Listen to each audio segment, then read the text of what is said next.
दोस्तों नमस्कार। ये है मार्गदर्शन फॉर सिविल सर्विसेज। मैं अनुराग चौधरी। दोस्तों ये एनसीईआरटी श्रृंखला में आज की वीडियो में आप पढ़ेंगे 9वीं कक्षा के इतिहास भारत एवं समकालीन विश्व का अंतिम अध्याय अध्याय 8 पहनावे का सामाजिक इतिहास। दोस्तों इस अध्याय में आप पढ़ेंगे पहनावा या पोशाक किस प्रकार से व्यक्ति के सामाजिक जीवन को प्रभावित करता है, पोशाक से खूबसूरती कैसे आती है, औपनिवेशिक भारत में पोशाक या पहनावे में क्या बदलाव आया और भारत के राष्ट्रीय पोशाक की डिजाइन क्या रही। इन सब के बारे में आज विस्तार से आप इस वीडियो में पढ़ेंगे। तो आइए शुरू करते हैं। दोस्तों इस पर शायद ही हमारा ध्यान जाता हो कि हम जो कपड़े पहनते हैं उनका भी एक इतिहास है। विभिन्न वर्गों और तबके को लोग, मर्द, औरत, बच्चे क्या पहने इसको लेकर समाज में कुछ न कुछ नियम होते हैं और कहीं कहीं तो उनका सख्ती से पालन भी किया जाता है और इन कायदों से दुनिया में लोगों की पहचान बनती है। इन्हीं के जरिए वे खुद को परिभाषित करते हैं और इन्हीं से सौम्यता और सुंदरता की, शर्म और मर्यादा की हमारी कसौटियाँ भी बनती हैं। दोस्तों जैसे जैसे समय बदलता है विचार और कपड़ों में भी बदलाव आते हैं और इन सब के बारे में हम आसानी से देख भी सकते हैं। दोस्तों आधुनिक दुनिया के उदय का इतिहास कपड़ों में हुए नाटकीय बदलाव का इतिहास भी है और इस अध्याय में हम आधुनिक काल यानी 19वीं और 20वीं सदी में आए इन बदलावों के बारे में पढ़ेंगे। ये दोनों शताब्दियां अहम या महत्वपूर्ण क्यों हैं? तो 18वीं शताब्दी में जनवादी क्रांतियों और पूंजीवादी विकास के पहले यूरोप के ज़्यादातर लोग क्षेत्रीय वेशभूषा धारण करते थे, यानी वहाँ के लोग क्षेत्रीय ढंग पे जो उनके क्षेत्र में विशेष वेशभूषा थी उसको लोग पहनते थे। पहनावे की शैलियाँ स्थानीय समाज में लोगों की सामाजिक हैसियत से तय होती थीं और इससे फर्क पड़ता था कि कोई व्यक्ति किस वर्ग का है और उसी के आधार पर उसका पहनावा भी होता है।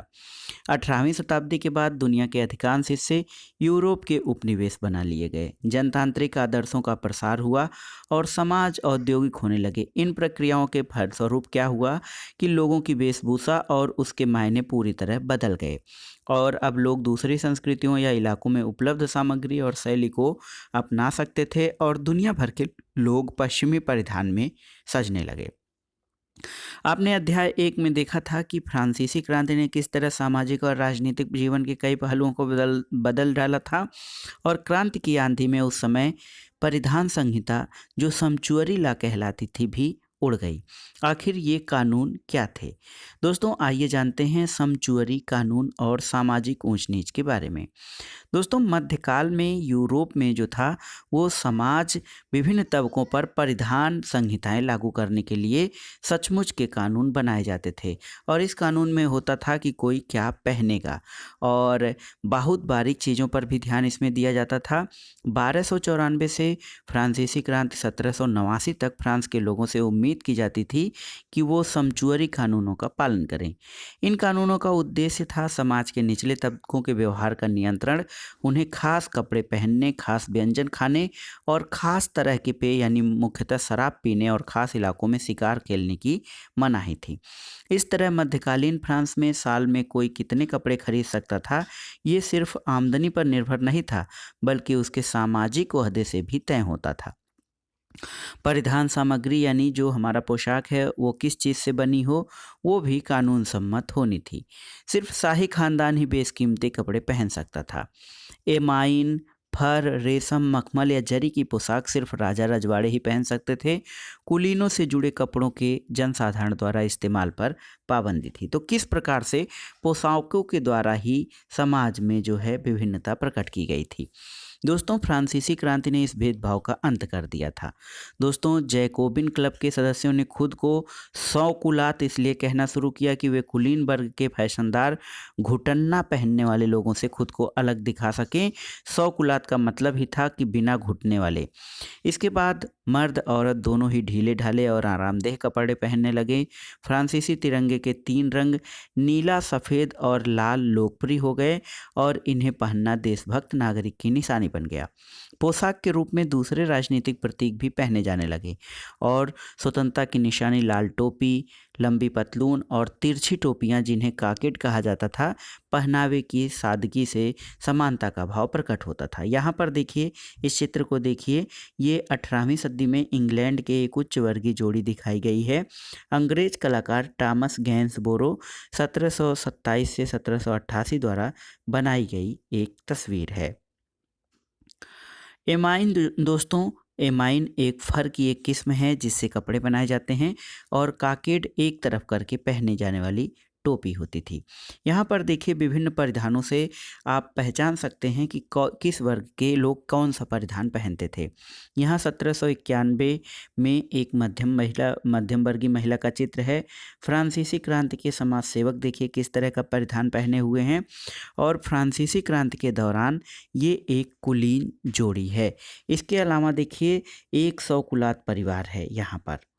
तो दोस्तों देखिए, होता ये था कि सारे समझौरी कानून सामाजिक ऊंच नीच पर जोर नहीं देते थे।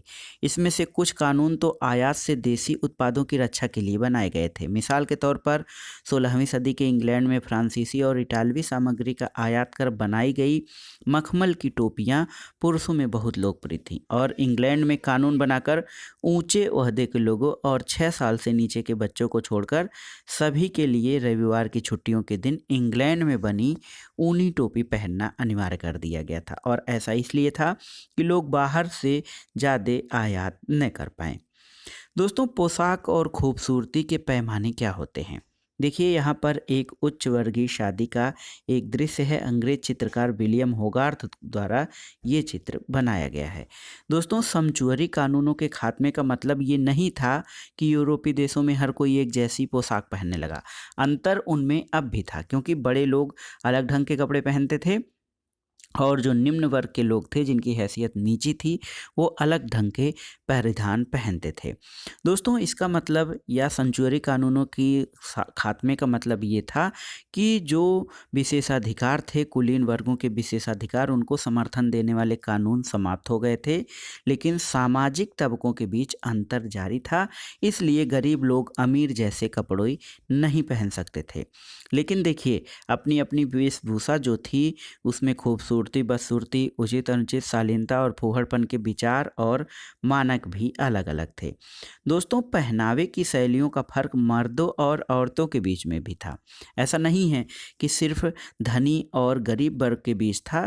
पहनावे का जो अंतर था, ये मर्द और औरतों के बीच था। विक्टोरियाई इंग्लैंड में महिलाओं को बचपन से ही आज्ञाकारी, सुशील और दब्बू होने की शिक्षा दी जाती थी। आदर्श नारी वही थी जो सुख दुख या दुख दर्द सह सके। मर्दों को गंभीर, धीर, बलवान, आज़ाद और आक्रामक होने की उम्मीद की जाती थी। वहीं औरतों को छुई मुई, निष्क्रिय और दब्बू माना जाता था। दोस्तों, यहाँ पर देखिए, पहनावे की रस्म व रिवाज में अंतर था। छुटपन से ही लड़कियों को सख्त फीतों से बंधे कपड़े स्टेज में कसकर बांधा जाता था। मकसद ये था उनके जिस्म का फैलाव न हो, उनका बदन इकहरा रहे। और थोड़ी बड़ी होने पर लड़कियों को बदन से चिपटे कार्सेट पहनने होते थे। टाइट फीतों से कसी पतली कमर वाली महिलाओं को आकर्षक, शालीन, सौम्य समझा जाता था और इस तरह विक्टोरियाई महिलाओं को अबला, दब्बू छवि बनाने में पोशाक ने भी महत्वपूर्ण भूमिका निभाई। यहाँ पर देखिए, विलियम होगार्थ का चित्र है। इतनी कम उम्र में भी इतनी पतली कमर पर आपने गौर किया होगा और यह संभवतः कार्सेट के कसाव का नतीजा था। लंबे गाउन से उसकी गति जरूर बाधित होती होगी। दोस्तों, महिलाओं ने इन तौर तरीकों को कैसे लिया? देखिए, आदर्श नारी की परिभाषा बहुत सारी महिलाएं मानती थीं। ये संस्कार उनके माहौल में पूरी तरह, वहाँ स्कूल में, घर में, परिवार में, हर जगह था। लेकिन ये भी माना गया कि सहनशीलता स्त्रीत्व का जरूरी गुण है। आकर्षक और स्त्री की तरह दिखने के लिए उनका कार्सेट पहनना जरूरी है। इसके लिए शारीरिक कष्ट या यातना भोगना मामूली बात थी। कार्सेट चुस्ता और सख्त जनाना बाडिश होता था, इससे देह की आकृति बनती थी। लेकिन इन मूल्यों को सभी औरतों ने स्वीकार नहीं किया। 19वीं सदी के दौरान विचार बदले। इंग्लैंड में 1830 के दशक तक महिलाओं ने लोकतांत्रिक अधिकारों के लिए लड़ना शुरू कर दिया था और सफ़्रेज आंदोलन के जोर पकड़ने पर पोशाक सुधार की मुहिम भी चल पड़ी।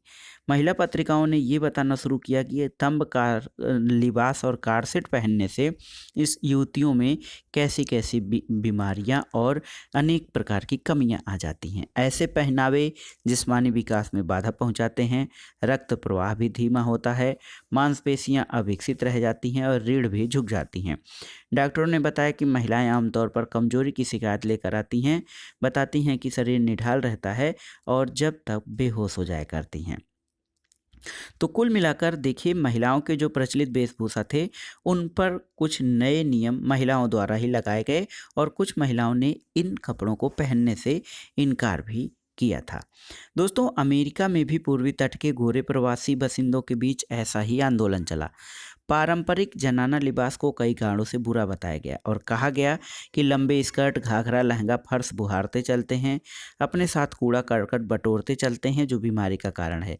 फिर स्कर्ट इतने विशाल होते थे कि नहीं संभलते थे, चलने में परेशानी होती थी। दोस्तों, वस्त्र सुधार के से महिलाओं की स्थिति में बदलाव आएगा, ऐसा कहा गया। कपड़े अगर आरामदेह हो तो औरतें भी काम धंधा कर सकती हैं, स्वतंत्र भी हो सकती हैं। राष्ट्रीय महिला मताधिकार सभा में श्रीमती स्टैंटन के नेतृत्व में और लूसी स्टोन वाली महिला मताधिकार सभा ने 1870 के दशक में पोशाक सुधार के लिए मुहिम चलाई। इन लोगों का कहना था कि कपड़ों को सरल बनाओ, स्कर्ट छोटी करो और कारसेट का त्याग करो, और इस तरह अटलांटिक के दोनों तरफ आसानी से पहने जाने वाले कपड़ों की मुहिम चल पड़ी। यहाँ पर देखिए, संयुक्त राज्य अमेरिका की एक महिला है, ये पोशाक सुधार के पहले इनका कपड़ा किस तरह से ये बना हुआ है। सरल बनाओ पोशाक सुधारो आंदोलन, ये रेशनल ड्रेस रिफॉर्म आंदोलन था। श्रीमती अमेलिया ब्लूमर पहली अमेरिकी महिला सुधारक थीं जिन्होंने एड़ी तक के ट्राउजर पर ढीले ढाले ट्यूनिक पहनने का चलन चलाया। ट्राउजर के और भी नाम थे, जैसे ब्लूमर, रैशनल्स या निकर बारकस। इंग्लैंड में नेशनल ड्रेस सोसाइटी की शुरुआत दोस्तों 1881 में हुई, लेकिन इससे कुछ खास नतीजे नहीं निकले। महिलाओं के पहनावे में गुणात्मक बदलाव जो है वो प्रथम विश्व युद्ध के कारण आया था। दोस्तों, सामाजिक मूल्यों में बदलाव लाने में सुधारक फौरन कामयाब नहीं हुए, क्योंकि कोई भी जो सुधार कार्यक्रम होता है तुरंत नहीं दिखता है, उसके लिए समय लगता है। दुनिया और दकियानूस या परंपरावादी सोच के लोगों ने इस परिवर्तन का विरोध भी किया और इन लोगों का मानना था कि अगर जो महिलाएं इस प्रकार के परिधान नहीं पहनेंगी तो उनकी खूबसूरती और शालीनता भी गायब हो जाएगी। लेकिन इन लगातार हमलों से त्रस्त होकर कई महिला सुधारकों ने अपने कदम वापस घरों में खींच लिए और एक बार फिर पारंपरिक पोशाक भी पहनने लगी। फिर भी 19वीं सदी के अंत तक हवा का रुख बदल चुका था। कई तरह के दबाव में आकर सौंदर्य के विचार और पहनावे की शैलियों में बुनियादी तौर पर बदलाव आए और नए वक्त के साथ नए मूल्य भी चलन में आए। तो ये नए मूल्य क्या थे, इनके बारे में आइए जानते हैं। दोस्तों, ब्रिटेन में नई सामग्री और नई प्रौद्योगिकी ने इस परिवर्तन को संभव बनाया और 2 विश्व युद्धों और महिलाओं की स्थिति में आए परिवर्तन के चलते भी बहुत अधिक परिवर्तन हुआ। दोस्तों, नई सामग्री क्या थी? तो 17वीं सदी के पहले ज़्यादातर ब्रिटिश महिलाओं के पास आमतौर पर फ्लैक्स, लिनेन या ऊन के कपड़े बहुत कम होते थे। इन्हें साफ करना भी मुश्किल था। सन 1600 के बाद भारत के साथ व्यापार के चलते सस्ती और रख रखाव में आसान भारतीय छींट कई यूरोपियों के घरों में उनके अलमारियों का हिस्सा बन गई। उसके बाद औद्योगिक क्रांति हुई तो वहाँ पे सूती वस्त्रों का जो है उत्पादन बढ़ा और सूती वस्त्र आसानी से उपलब्ध हो गए। महिला पत्रिकाओं में तूफान खड़ा कर देने वाले भारी भरकम और उलझाऊ अंतर वस्त्रों को 1870 तक धीरे धीरे त्याग दिया गया। कपड़े अब हल्के, छोटे और पतले होने लगे। फिर भी 1914 तक कपड़े एड़ी तक होते ही थे और ये लंबाई 13वीं सदी से बदस्तूर चली आ रही थी। लेकिन 1915 में स्कर्ट का पायचा उठकर अचानक पिंडलियों तक आ गया था। दोस्तों, यहाँ पर देखिए, ये एक महिला का चित्र है, किस तरह से जो है ये आधुनिक ड्रेस लग रही है। दोस्तों महायुद्ध भी इस मामले में महत्वपूर्ण रहा। महिला परिधान में कई बदलाव दोनों विश्व युद्धों के कारण हुए। यूरोप में ढेर सारी औरतों ने जेवर और बेशकीमती कपड़े पहनना छोड़ दिया और उच्च वर्ग की महिलाएं अन्य तबकों की नारियों से घुलने मिलने लगीं, जिससे सामाजिक सीमाएं टूटे और महिलाएं एक जैसी दिखने लगीं। प्रथम विश्व युद्ध आप जानते हैं 1914 से 1918 के बीच हुआ था। कपड़ों के छोटे होने के निहायत व्यवहारिक कारण थे और 1917 तक आते आते 70,000 औरतें हथियार की फैक्ट्रियों में काम कर रही थीं। वो ब्लाउज और पैंट में कामकाजी वर्दी पर ऊपर से स्कार्फ डाल लेती थीं। बाद में इस वर्दी ने ओवरऑल के साथ टोपी का रूप ले लिया था और जंग जब लंबा खींचने लगा, चटक रंग गायब होने लगा, हल्के रंग पहने जाने लगे, यानी कपड़े सादे और सरल हो गए और स्कर्ट और भी छोटे हो गए। 20वीं सदी तक आते आते कठोर और सादगी भरी जीवन शैली गंभीरता और प्रोफेशनल अंदाज का पर्याय बन गई। बच्चों के नए विद्यालयों में सादी पोशाक पर जोर दिया गया, तड़क भड़क को हतोत्साहित किया गया।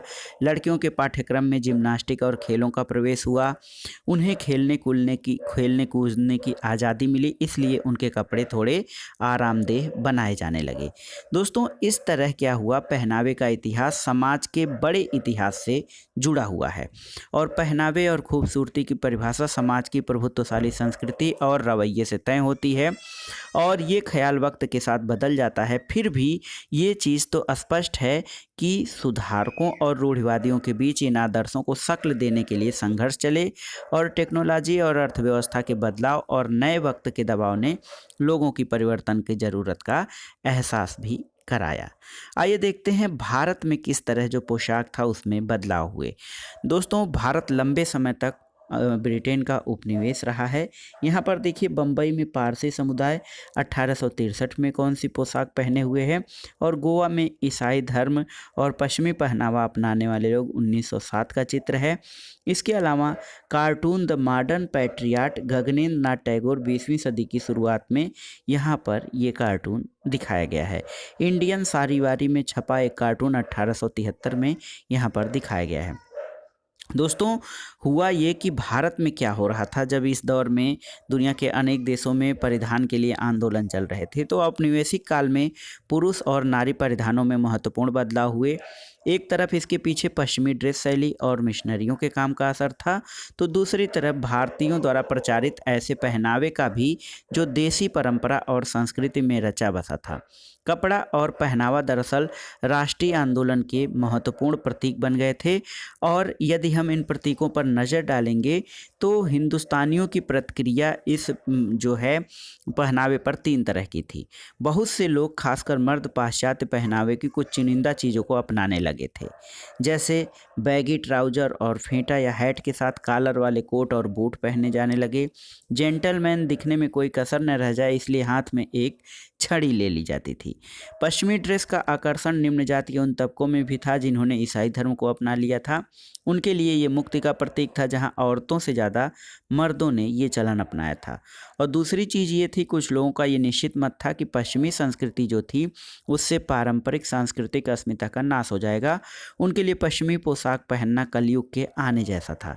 यहाँ पर देखिए छपे कार्टून में धोती के साथ बंगाली बाबू द्वारा फिरंगी बूट और हैट पहनने के कारण उसका माखौल उड़ाया गया है। इसके अलावा तीसरी बात यह थी कि कुछ पुरुषों ने इस दुविधा का हल ऐसा ढूंढा कि अपनी भारतीय पोशाक छोड़े पश्चिमी कपड़े पहनने शुरू कर दिए।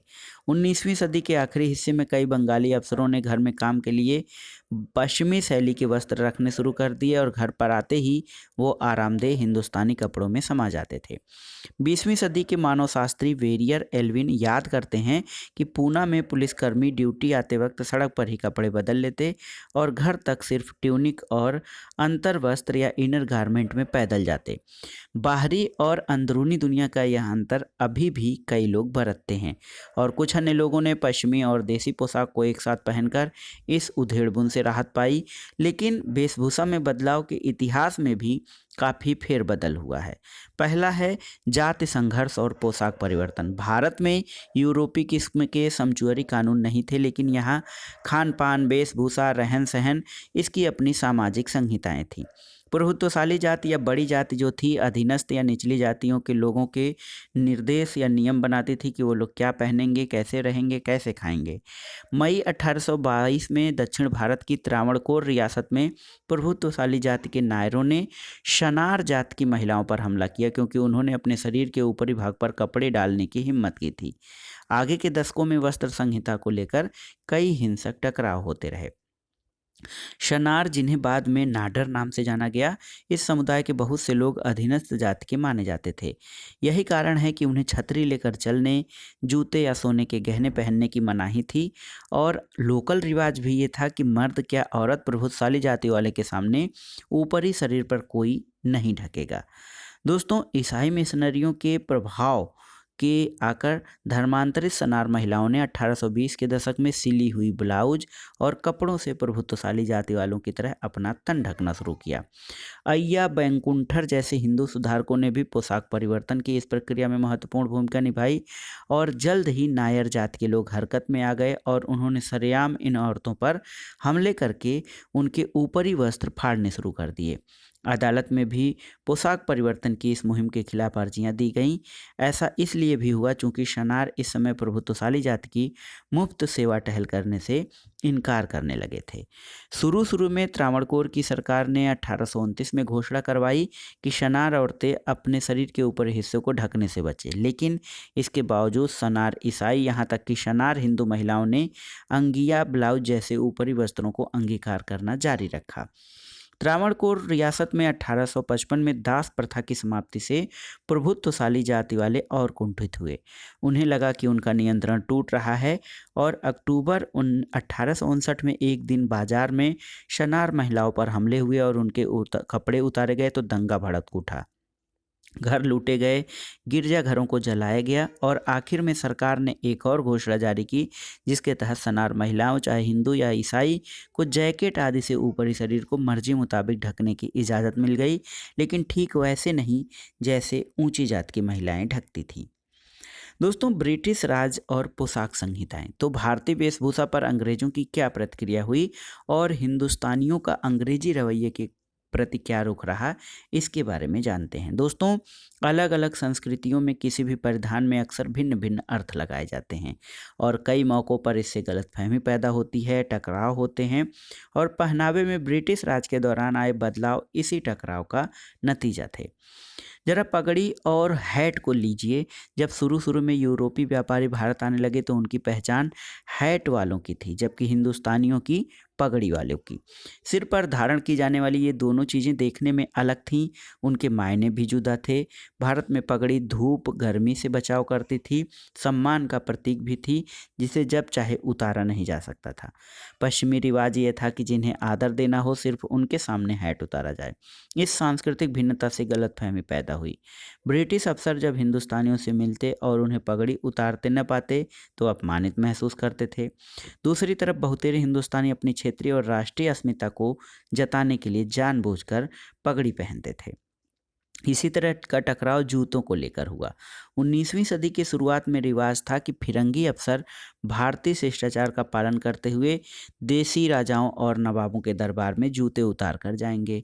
कुछ एक अंग्रेज अधिकारी भारतीय वेशभूषा भी धारण करते थे, लेकिन 1930 में सरकारी समारोहों पर उन्हें हिंदुस्तानी लिबास पहनकर जाने से मना कर दिया गया, ताकि गोरे मालिकों की सांस्कृतिक नाक ऊंची बने रहे। यहाँ पर देखिए दोस्तों, पेटा के नाम से विख्यात मैसूरी पगड़ी की किनारी पर सोने की पट्टी चढ़ी होती थी। यह पगड़ी 19वीं शताब्दी के मध्य में मैसूर दरबार की दरबारी वर्दी हुआ करती थी।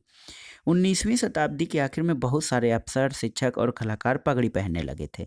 वे अक्सर पश्चिमी सूट और पगड़ी दोनों साथ साथ पहनते थे, जो इस बात का प्रतीक थी कि वे रियासत के कर्मचारी हैं।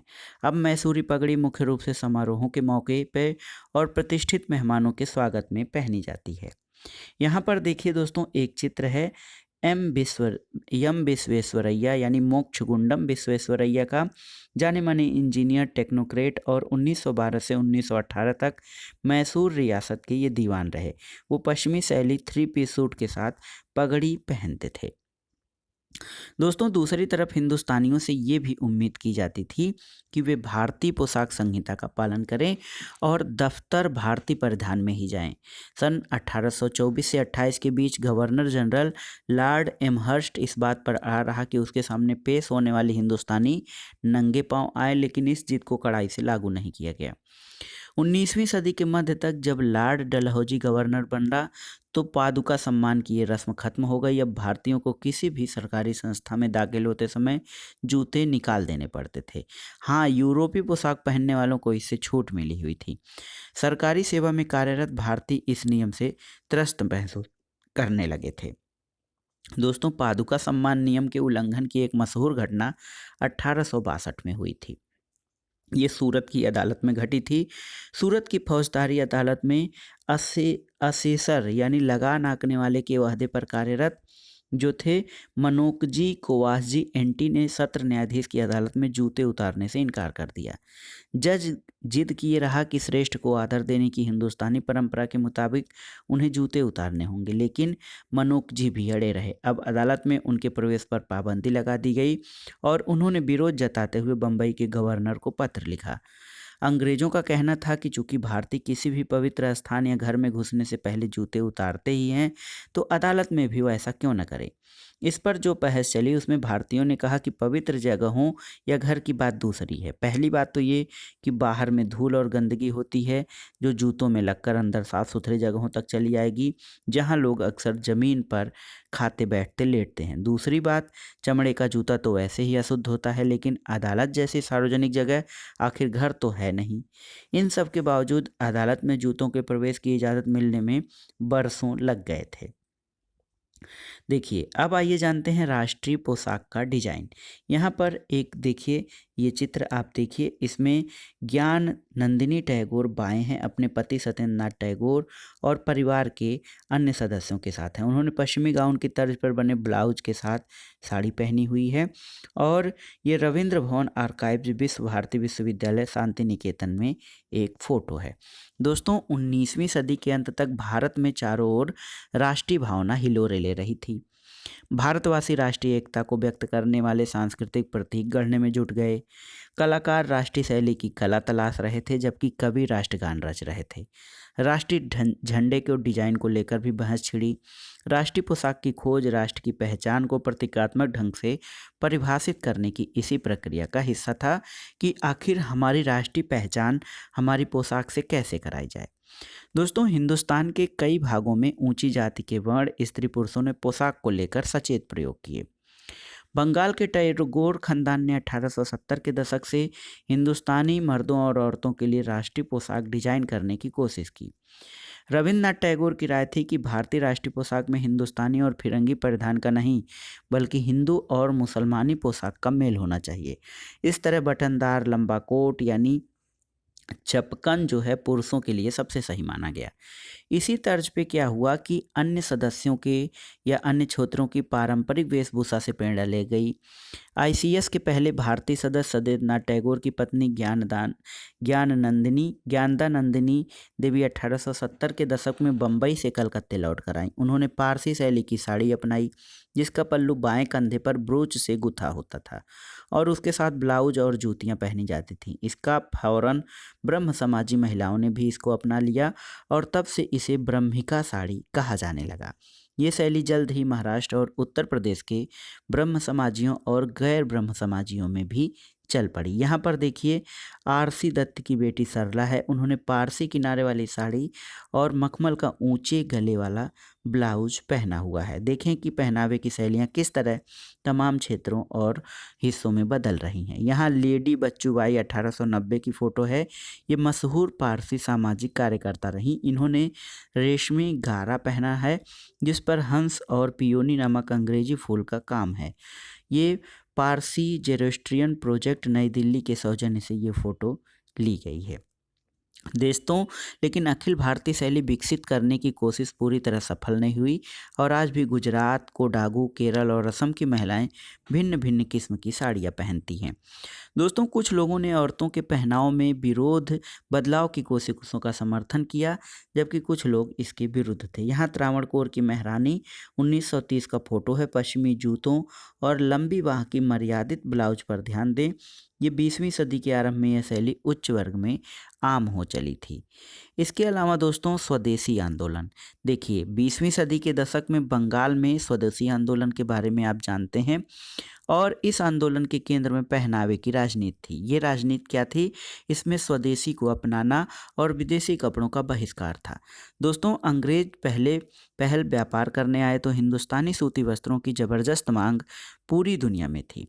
17वीं सदी में विश्व के उत्पाद का 1/4 हिस्सा भारत में बनता था और 18वीं सदी के मध्य में अकेले बंगाल में 10 लाख बुनकर थे।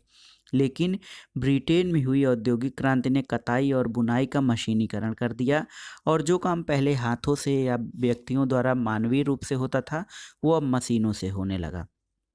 और जो है बहुत अधिक मात्रा में कच्चे माल के रूप में कपास और नील की मांग बढ़ गई और इसके साथ ही विश्व व्यवस्था में भारत की हैसियत बदल गई। हिंदुस्तान पर राजनीतिक हुकूमत से ब्रिटेन को दो फायदे हुए।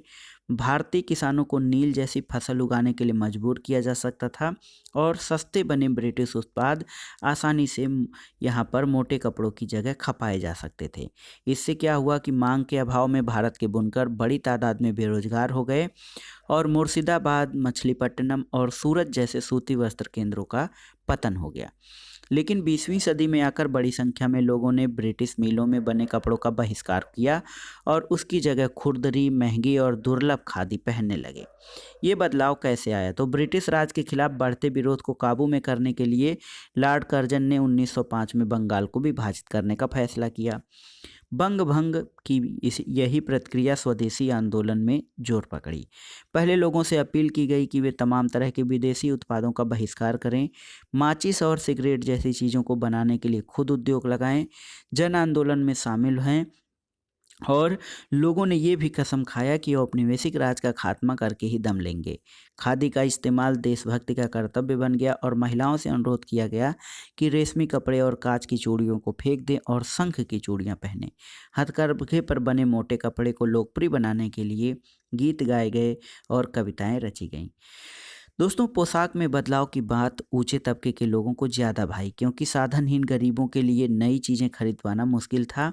करीब 15 साल के बाद उच्च वर्ग वाले भी वापस यूरोपीय पोशाक पहनने लगे। उस समय बहुत सारे लोग राष्ट्रीय हित में एक साथ आ चुके थे, जबकि बाजारों में अटी पड़ी सस्ती ब्रिटिश वस्तुओं का चुनौती देना असंभव था। इन सीमाओं के बावजूद स्वदेशी के तजुर्बे ने महात्मा गांधी को यह सीख अवश्य दी कि ब्रिटिश राज के खिलाफ प्रतीकात्मक लड़ाई में कपड़े की भूमिका महत्वपूर्ण है।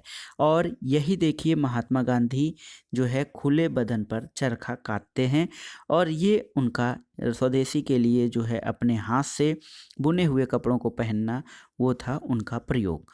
महात्मा गांधी की सर्वपरिचित छवि ये है जिसमें वो खुले बदन, छोटी धोती पहने चरखा काट रहे हैं। चरखा काटने और खादी के दैनिक इस्तेमाल को उन्होंने महाप्रतीकों में बदल दिया। आत्मनिर्भरता का ये प्रतीक था कि हम स्वयं ऊन काटेंगे और उससे कपड़ा बुनेंगे और उस कपड़े का हम प्रयोग करेंगे। दोस्तों, महात्मा गांधी के वस्त्र संबंधी प्रयोग में भारतीय उपमहाद्वीप में पहनावे के प्रति बदलते रवैये का सार छुपा हुआ है। गुजराती बनिया परिवार में पैदा होने के कारण अपने लड़कपन वे कमीज के साथ धोती या पैजामा पहनते थे और कभी कभार कोट भी। यहाँ देखिए, बचपन के महात्मा गांधी की 7 साल पुरानी ये अपने सबसे पुरानी तस्वीर में महात्मा गांधी हैं। दोस्तों, जब वे कानून पढ़ने लंदन गए तो उन्होंने अपनी चोटी कटवा ली और बाकायदा पश्चिमी सूट अपना लिया ताकि लोग उन पर हंसे नहीं। वापसी पर भी उन्होंने पश्चिमी सूट पहनना जारी किया, भले ही एक पगड़ी और डाल ली। दक्षिण अफ्रीका के जोहानसबर्ग में 1890 के दशक में वकालत करते हुए उनका पहनावा पश्चिमी ही था, लेकिन जल्द ही उन्होंने फैसला किया कि असूटित रहना एक तरह से राजनीतिक घोषणा है। लुंगी कुर्ता पहनने का पहला प्रयोग 1913 में डरबन में किया, जब कोयला खदान मजदूरों को गोली मारे जाने के खिलाफ सिर मुड़ाकर उन्होंने सार्वजनिक शोक जाहिर किया था। यहाँ पर महात्मा गांधी 14 साल के अपने एक दोस्त के साथ उनकी फ़ोटो है। दोस्तों, भारत वापसी महात्मा गांधी की 1915 में हुई। फिर वह काठियावाड़ी किसान की वेशभूषा में रहने लगे। 1921 में जाकर उन्होंने वह छोटी धोती धारण की जिसे वे आजीवन पहनते रहे, और साल भर में स्वराज हासिल करने के उद्देश्य से असहयोग आंदोलन शुरू करने के एक साल बाद 2 सितंबर 1921 को उन्होंने ऐलान किया कि मैं चाहता हूं 31 अक्टूबर तक कम से कम अपनी टोपी और गंजी को त्याग ही दूं और सिर्फ धोती से काम चलाऊं। देह बचाने के लिए देह बचाने के लिए कभी कभी चादर ले लूं। मैं इस बदलाव की सलाह इसलिए दे रहा हूं क्योंकि पर उपदेश कुशल बहुतेरे में मेरी आस्था नहीं है, यानी मैं दूसरों से ऐसा कुछ करने को नहीं करता जो खुद नहीं कर सकता। जब तक उन्होंने यह तय नहीं किया कि वे यही पोशाक जीवन भर पहनेंगे, बल्कि 1-2 महीने के लिए प्रयोग भर करना चाहते थे, लेकिन जल्द ही इसमें उन्हें गरीबों के प्रति निष्ठा भाव दिखा और कभी कोई वस्त्र धारण नहीं किया। हिंदुस्तान के फकीर सन्यासियों का बाना सचेत रूप से छोड़कर उन्होंने निर्धनतम भारतीय का पहनावा अपनाया। सफ़ेद और खुरदुरी खाती उनके लिए शुद्धता, सादगी और गरीबी का प्रतीक थी। इसलिए इसे पहनना राष्ट्रभक्ति का पर्याय हो गया और पश्चिमी मूल्य उत्पादित कपड़ों का विरोध भी। 1931 में गोलमेज सम्मेलन के लिए गांधी जी इंग्लैंड गए तो बिना कमीज के वो छोटी धोती पहने हुए थे। जब बकिंघम पैलेस जाने की बारी आई तो उन्होंने समझौता करने से इनकार कर दिया और सम्राट जॉर्ज पंचम के सामने भी धोती में ही पधारे। जब पत्रकारों ने उनसे कहा कि सम्राट के हुजूर में जाने के लिए उन्होंने पर्याप्त कपड़े नहीं पहने हैं, तो उन्होंने मजाक में जवाब दिया कि सम्राट ने हम दोनों के हिस्से के कपड़े तो पहन ही रखे हैं। यहाँ पर देखिए दोस्तों, यहाँ पर देखिए महात्मा गांधी की अगली पंक्ति में दाहिने से लंदन में उनकी फ़ोटो है जब ये 21 वर्ष के थे यहाँ पे, और ये पश्चिमी 3 पीस सूट में है। जोहानसबर्ग में 1900 में अब तक पश्चिमी लिबास में टाई भी पहने हैं, और 1913 में दक्षिण अफ्रीका में सत्याग्रह की पोशाक में यहाँ लुंगी और कुर्ता धारण किए हुए हैं। और गांधी जी यहाँ कस्तूरबा के साथ हैं। महात्मा गांधी दक्षिण अफ्रीका से लौटने के बाद सादे लिबास में उन्होंने स्वीकार किया कि पश्चिमी अभिजात वर्ग के बीच उन्हें अटपटा लगा। उन्होंने कहा कि उन्हें दक्षिण अफ्रीका के मजदूरों की संगत में घर जैसा महसूस हुआ। दोस्तों, खादी पहनना सबके बूते में नहीं था। महात्मा गांधी का सपना था कि पूरा राष्ट्र खादी पहने।